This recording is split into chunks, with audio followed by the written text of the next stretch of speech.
Today I'm going to be reviewing The Book Thief, written by Markus Zusak, which is also a #1 New York bestseller. The Book Thief was written in 2005. This book took me much longer to read than I had expected to, and that's probably due to a couple of reasons. First of all, it's long. Second of all, the font is small. And third, this book is so poetic that it just takes a lot of mental breakdown to understand. So I'm reading at a slower pace so that I can understand it. And it is a beautifully written book. I don't normally pick up books like this that are going to be more poetic in their prose, but it was beautiful. And it follows the story of this girl named Liesl Memminger.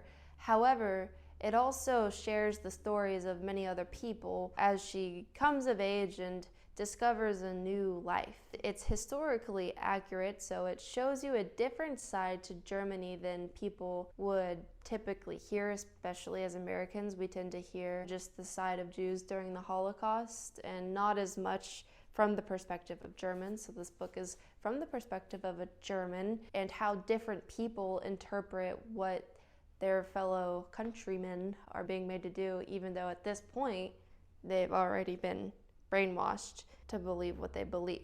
I'm going to read one of my favorite lines from the book to give you an idea of how the writing is.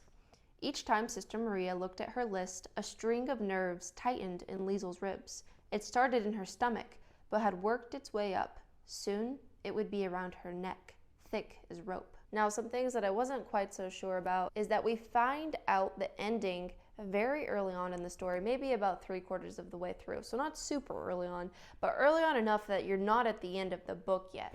The way that the author does it, though, works because at that point for me I was already so attached to the characters and I knew what was going to happen, but it didn't stop me from loving them. And I had seen the movie before, so I also knew what was going to happen, and that does play an effect of how I interpreted the story, letting me know the ending so early on.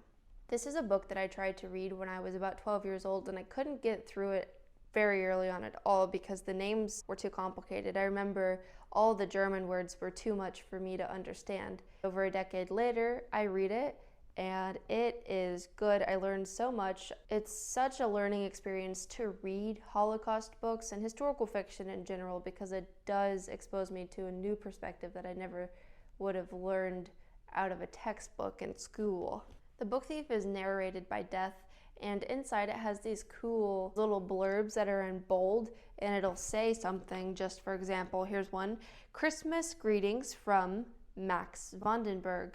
Often I wish this would all be over, Liesl, but then somehow you do something, like walk down the basement steps with a snowman in your hands. And so it's in bold, and there are these thoughts from they're almost thoughts from other people because Death narrates it. So it's interesting, and it took me a while to figure out it was from the perspective of Death. I don't know if it said it on the back or not, but I highly recommend this book. It is a great book to read, and it shares experiences in such subtle and realistic ways. Thanks for watching.